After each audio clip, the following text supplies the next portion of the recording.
Hi, I'm Todd, President and CEO at Prevent Blindness. Welcome to our Focus on Eye Health Expert Series. Joining me today is Dr. Constance Okeke, a Virginia-based ophthalmologist. Welcome, Dr. Okeke. Could you tell us a little bit about yourself and your area of expertise before we begin?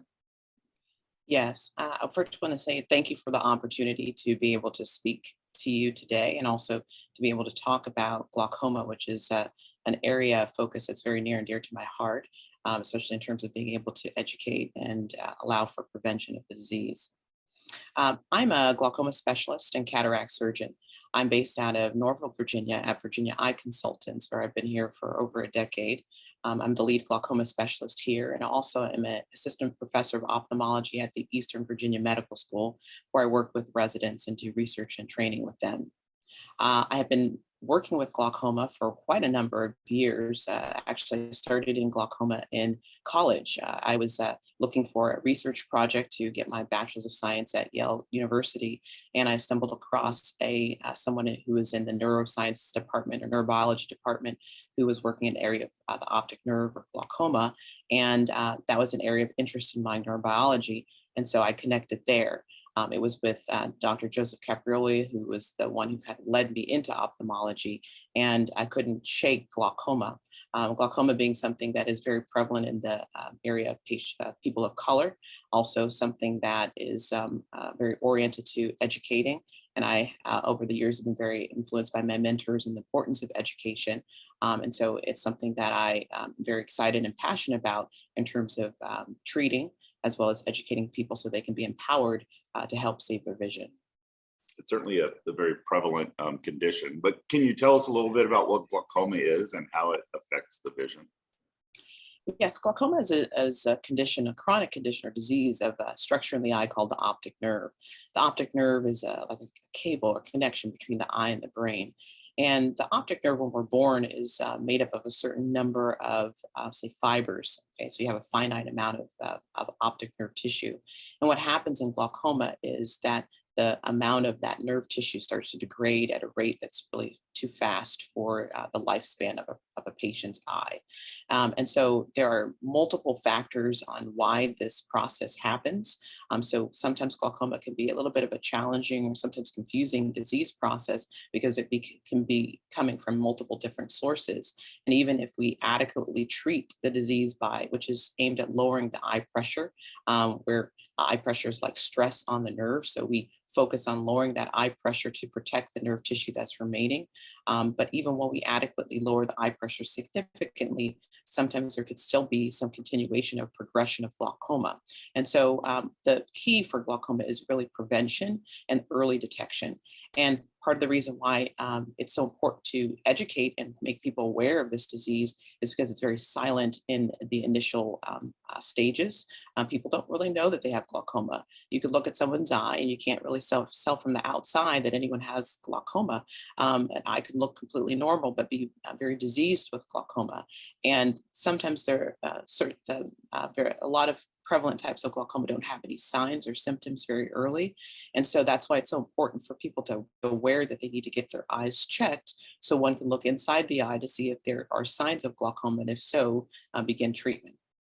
You know, I recall 20 years ago when I started this work, one of the first instances I had with a patient was with someone who had glaucoma, and we were in Washington on doing an advocacy visit, and he was virtually blind. And I just remember his story about, he actually had really good access to health care, but because you don't have signs and symptoms in advance, he didn't see his eye care provider early enough, and he was always blaming himself for that. So certainly a big point there. You alluded to this before, but what groups are impacted the most from glaucoma? Well, glaucoma can be something that affects anybody at any age. But the people who tend to be have a higher risk for developing glaucoma include people who are aging or elderly, people who are certain ethnicities, people of color, and then also people who have a family history.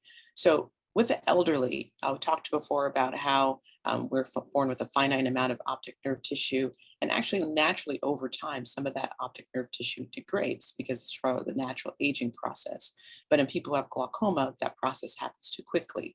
And so people who are aging just have more risk for some of those multiple factors to kind of catch up with their age and be at risk for developing glaucoma. And then in terms of certain ethnicities, people of color, like people of the African American, African descent, Afro-Caribbean, there is an increased risk for them to develop a certain type of glaucoma called open angle glaucoma. This is something that is quite prevalent and has higher prevalence in that population. And like I said, it's very silent. So it's sometimes hard for people to be aware that they have it. Also, people who are Hispanic, they also have an increased risk of developing open angle glaucoma. And in those populations, they tend to have a very significant exponential increase after the age of 60. And also, people, there's another subset of glaucoma called narrow angle or angle closure glaucoma. And this type of glaucoma is not quite as prevalent in the United States, although it is present here, but in Asian populations, it's even more prevalent. And so people of Asian descent tend to have higher risk for that type of glaucoma. And then also another risk factor that's quite common is being nearsighted. People who are, we call myopia, or people who are nearsighted do have an increase of developing glaucoma. I forgot to mention one more thing. Family history. Family history is a big area of risk for glaucoma, and it's also a big area for us to work on to try to help increase the diagnosis. Patients who have a person who has glaucoma, their family members are at increase of developing it. Anybody who is a blood relative has that increased propensity because of the genetic makeup. It's not 100%, but it is an increased risk, and it warrants people who have glaucoma to be advocates for their family and let their families actually know about glaucoma, their disease process, and that they should be checked for it. It's funny that sometimes you can be in a clinic setting and you can be actively treating a patient who has glaucoma and their family member has come with them, and they might actually have glaucoma and not know it because they never got their eyes checked. I've actually advocated and campaigned about the importance of our doctors to be aware of that connection and to be reminding patients that the family members should also be checked for glaucoma. Family history is so important with so many health conditions, but I know this is certainly one of those that has that heightened risk. So you mentioned that glaucoma does impact minority populations more often. Can you elaborate on why access to care is so crucial in treating those patients? Well, access to care is so important because we need to be able to prevent this disease process. Like you mentioned before, the patient that you were aware of who had lost vision, he had access to care, but he wasn't aware. If patients know that they have problems with glaucoma, but they can't get access to getting into appointments, they can't afford medications that are helpful for treating the disease, what can happen is then there can be a loss of vision. A loss of vision impacts everybody because it creates a financial need for those patients. People who have to bring them in to help because they're not able to drive or able to, independently come in themselves. They take off work. That's another financial burden. And so there's need to understand the importance of trying to create access to care for these populations so that they can save and preserve their vision, which helps the whole society. Well, and that brings up a question in my mind. I suppose, or more of a comment, I suppose even those who have financial access, such as the gentleman I mentioned, if we have a lack of education and awareness about the condition, that's another access challenge in and of itself that we need. You're absolutely right about that. I know that there are several patients who are busy. They need to live life. They need to go to work. They need to enjoy their family. And coming into the office to get their eyes examined when they feel that they see well, they're functioning well. Why do I need to get my eyes checked? And the education is so important because it's like we know the natural progression of glaucoma can lead to blindness if it's not treated. We know that. And we need to intervene in order to help to prevent that from happening. And it's a challenge trying to understand, to educate on the weight of what can happen with glaucoma when you feel fine, when you feel great. And that's part of the reason why when I do get patients who come into my care and are diagnosed with glaucoma, that's why it's so important in the very initial stage to really set them up with education to understand the importance of having a good doctor-patient relationship so that there's open communication to try to find a really good solution to the problem. And also I arm them with education so that they can dive in deeper. That's actually part of the reason why I recently wrote a book that is going to be coming out in the next fall. And it's called the Glaucoma Guidebook. It's going to be published by the Johns Hopkins University Press, but it's all about helping patients understand some of the top key areas that really will help them take control and have some control over their disease because of the education. Knowledge is power. And the more knowledge that you have, the more you can know what you need to do. And, at every single office visit, I can't tell every patient everything, but I can have over the years of decades of treating patients, pick out the things that I think that every patient should at least know so that they can arm themselves with being able to treat their disease best. Got it. So I imagine, I'm certain every patient kind of has their own experience and their own path that they take, but could you maybe summarize what some of the experiences or challenges that people who have glaucoma live with? Well, it definitely varies. I think that there's different types of patients. So depending on the stage of their glaucoma will really have an impact on the disease process. So if someone is at an early stage, they may not be as impacted in terms of being able to do things independently, but the idea and sometimes the burden of knowing about treatments like drops, being aware that they need to take drops regularly, consistently, can be sometimes a new opener or a kind of mental challenge for the patient.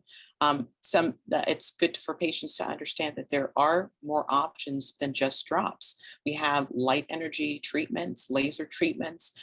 We have now a whole class of minimally invasive glaucoma surgery that can really help to decrease the eye pressure and also decrease the burden on a daily basis of patients.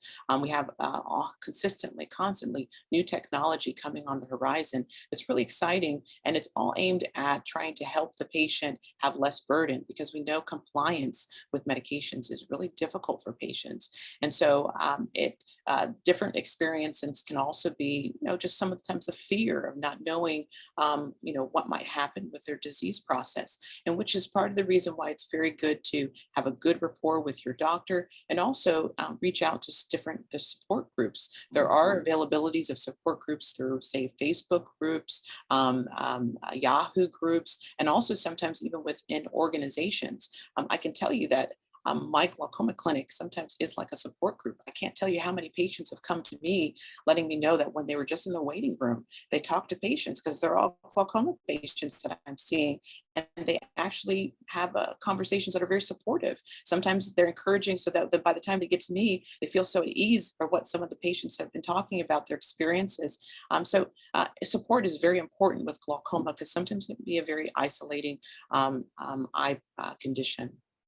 Yeah, I'll use that as a plug here. As you know, because you're engaged with it at Prevent Blindness, we have a new program called the Aspect Empowerment Program that does just that, brings patients together to help empower them to be advocates and active in addressing their own vision needs, whether it's glaucoma or others, and those of others. So anyone who's interested in that can find out more on our website. So when you first diagnose someone with glaucoma, what do you tell them about managing disease?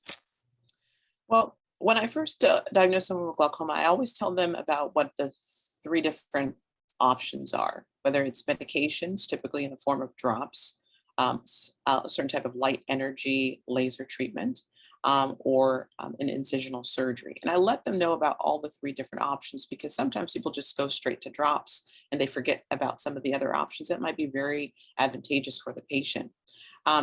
When I tell them about the disease, I also let them know that it's a chronic condition. So this is something that doesn't go away. So even if we treat you with a surgery, let's say, and let's say the surgery is very well and your pressures are well controlled, we still need to see you on a regular basis, whether that's every 3 months, every 4 months, every 6 months, or once a year. You still need to come in. Why? Because glaucoma can continue to change even if it's adequately managed. It can become more aggressive. Sometimes the treatments, they can start not working as well, whether that's medications or certain laser treatments or even surgery. So there's not a one and done with glaucoma. Unfortunately, we don't have a cure. There are some exciting research being done with stem cells, and there's some exciting research being done at Harvard where they were able to take a mouse model that they created, a glaucoma mouse model, and they were able to actually regenerate optic nerve tissue in that mouse model, which is very exciting for the idea that in the future, they can somehow translate that to a human model. So there is research being done, but it's not prime time yet. So our modes of therapy are treating the eye pressure, lowering the eye pressure, and understanding that that's something that needs to be coupled with a number of other tests that look at the optic nerve, to look at the structure, look at the visual field that gives us a sense of how much impact the glaucoma is having on your vision. All of these tests are important. I know that sometimes patients, they often complain about a test called the visual field. No one likes that test, but it's a very important test for us to help stage the disease and also assess whether or not it's progressing or stable. So all of these things are very important. And, sometimes, people might say, oh, the doctors just want to do all these tests just to do tests. We want to help you keep your vision. That's our goal. And we also need to arm you to understand that it's also on you to help preserve your vision too. And how do you do that? You make sure that you come in on your scheduled visits. If you miss a visit, if for any reason the visit is canceled, if someone has forgotten to call you, I urge patients to understand that there are sometimes issues with the eye care or care in general, but you need to say, hey, I need to be seen. I'm going to call and make an appointment. Not to say that, oh, my doctor didn't call me, so it's not important anymore. I urge that because, with all of the COVID that happened, and trying to, keep things in line and make sure that all of the provisions for COVID are put in place and still keep practicing. I know that there was a learning curve of trying to do that well. And so it's very important to allow patients to know that it's a chronic condition. It's not going to go away. You need to also take ownership of being able to say, hey, I haven't been seen and I know I need to be seen, so I'm going to make an appointment, even if someone has forgotten to call me. And I'm not saying that we shouldn't, as doctors, stay on top of keeping our appointments with patients, but I'm just arming you with the realities of making sure that you are advocates for your eyes. And then also, if your eye pressures, if your eye treatment is not good, let's say, for example, you're using a drop and the drop is irritating your eye or making your eye red, or it's too expensive and you start to either not use it because I have a meeting and I don't want my eyes to be red, or it's irritating my eyes, so I'm just going to use it once a week as opposed to every day, or it's too expensive, so I'll stretch the drop because maybe I can make it last longer if I use it like once every 3 days. All of those things are not adequate treatment for your glaucoma. And it's important for you to tell your doctor that you have those problems because there can be other options. And if they don't know that those problems exist, and you say, okay, on the day that right before, a couple days before I come to my visit, I use my drops and my pressure seems to be okay, I can keep doing it in this manner. It's not helping you because at some point in the future, your glaucoma will likely start to progress. And that means less vision for you in a permanent fashion. So it's very important to have a good rapport and talk to your doctor. Let them know so that if it causes redness, maybe we can find another drop that doesn't cause redness. Or if it's irritating your eyes, maybe we can come up with another form. Or maybe you're a good candidate for light energy treatment. Or maybe we need to consider something else for you. All those things are very important in communicating with the patient and the doctor. So you need to take ownership and know that you have a right to speak up. And we want you to speak up so that we can come up with the best option for you to save your sight. Yeah, I had to laugh. I find myself before the week or two before I go to the dentist brushing my teeth more often, and it doesn't work with my teeth, and it certainly doesn't work with your eyes. Right. And the chronic element of the condition certainly I know contributes to the challenges with adherence. Any of us living with chronic conditions know that it just can be overwhelming, the concept of I have to treat this for the rest of my life. But that's such an important message. So thanks for sharing that. Could you speak a little bit about micro-invasive glaucoma surgery? I understand that you're an expert in that, so I'd be curious to hear a little bit about what that is. Yes. So micro-invasive glaucoma surgery is a kind of a subset of incisional surgery for glaucoma treatment. It's become popularized over the last decade plus because our traditional glaucoma treatments that do work very well to help lower the eye pressure, they did come with some association of some risk with potential complications that sometimes could actually be vision threatening. So in trying to look for a solution, because our goal is to prevent vision loss, not create it, our treatments also turn towards trying to come up with the options that were effective, but also safer for our patients, that they could also heal faster from and still be able to have good quality of life. So minimally invasive glaucoma procedures are pretty much aimed at trying to help your natural drainage system to function better. There's many different types of, we call it MIGS, minimally invasive glaucoma surgery, MIGS surgery. There's many different types of MIGS surgeries. And like I said, they're all aimed at trying to help your natural drainage system, either by trying to flush it out, or let me just backtrack. When I talk about glaucoma and the drainage system, you can kind of think about glaucoma as a system where your eye is always producing fluid, kind of like a faucet that's turned on. And there's a natural drainage system like a sink drain that's supposed to be draining that fluid that's made in the eye. And there's supposed to be a natural balance of fluid being made and fluid going through the drain so that there's not an overflow. What happens in glaucoma is there's some type of blockage or some type of clogging of the drainage system, but the fluid, the faucet keeps staying on. And so the fluid's being made, but then all of a sudden it can't get out through the drain. So there's a backlog, and then that causes pressure, and that increased pressure pushes on the optic nerve and causes it to get damaged. So with our treatments aimed at trying to, with the minimally MIGS surgeries or minimally invasive glaucoma surgeries, we can do things that actually can help to clear the drain, actually remove some of that clogged material, or we have even micro devices that can help to keep that drain open so that fluid can still continue to drain through. So these are things to try to keep your natural drainage system functioning or functioning better by making some modulations to it.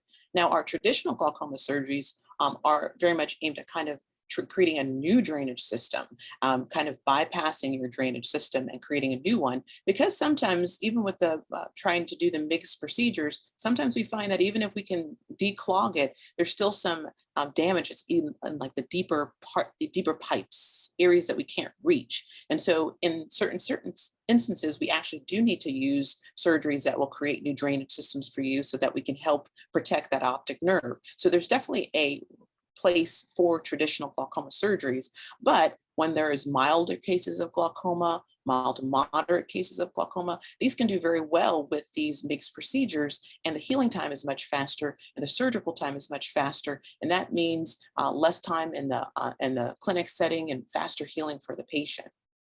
So we generally think of glaucoma as a condition that affects older people, but we also know, as you mentioned earlier, that it can really affect anybody. Here at Prevent Blindness, we're recognizing the year 2022 as the year of children's vision. Can you talk a little bit about what juvenile glaucoma is? Juvenile glaucoma is a subset of open-angle glaucoma. It's not very common, but it can happen in patients who are adolescents. Somewhere in their genetic makeup, they have a problem with their drainage system, and they can have increased eye pressure that can damage the optic nerve. And part of the problem with juvenile glaucoma is that, we don't tend to think about juveniles having glaucoma. So it's very possible that they may not be evaluated or screened for it. However, there is if a patient has family history, it's important, especially if that family history is aggressive, meaning that there's many people in the family that have glaucoma, or it's spanning multiple generations. Those are situations where there is significant importance of screening patients that are even in the younger ages. Now, we do have screening going to your your pediatrician. There's certain screenings that they do for the eyes, and sometimes these can help detect juvenile glaucoma. But it's important to know that even young people can sometimes be screened, especially if there's family history. Great. Thank you. Well, before we wrap up, is there anything else specific to glaucoma or eye health in general that you'd like to share? In general, I would say that it's very important to be aware that your eyes are sometimes seen as one of your most important aspects, because if you could imagine life without being able to see, it's one of the top reasons that people fear, losing their vision. But we know we take our vision for granted when we're able to see well. Because of that, and because of knowing that you want to do the best that you can for your eyes, it's crucial and very important to do regular eye screenings. Eye screenings can be done, and they should be done periodically. I would say starting even at the age of 20 for just a general eye exam. If you know that you have difficulties with your vision, such as not being able to see the board well, those people tend to have nearsightedness. And like I mentioned before, nearsightedness is a major risk factor for glaucoma. So their eyes need to be checked pretty regularly. And I would say that, let's say you get your eyes checked early on, like in your 20s, and you establish that, okay, certain things are healthy or certain things are areas that we need to watch. So it's better to be caught early than to wait until you're in your 60s and 50s, and over decades, the glaucoma can be happening and you just don't know. And all of a sudden you're like, I'm having a little difficulty or bumping into things a little bit. Maybe I should get my eyes checked now. And the unfortunate thing with glaucoma is that once the vision is taken, we don't have a way of bringing it back. We can only help preserve what's remaining. So it's really important, and I just stress, taking care of your eyes and doing so by getting your eyes checked regularly. Yeah, I think way too often we tend to separate our eye care from our other health care, and we need to look holistically at all of our healthcare needs. Well, here at Prevent Blindness and with other leading organizations, January is National Glaucoma Awareness Month. We have dozens of resources around glaucoma to educate and equip people who are living with glaucoma or are concerned about it. We also have the glaucoma community, which is an application and that where patients can engage with one another or other experts, and we encourage everyone to reach out to that. Thank you, Dr. Okeke, for joining me today. I've really enjoyed this conversation and have learned a lot, and I hope others do too. Thank you. Thank you. And I also commend Prevent Blindness for your efforts in educating the community. It's a collaborative effort. I think that it's something that we can't do alone, but the more that we do and as we collaborate together, we'll reach more people. And really, it's all about saving sight. So thank you for your efforts too. Absolutely. And thank you for being a part of it. My pleasure.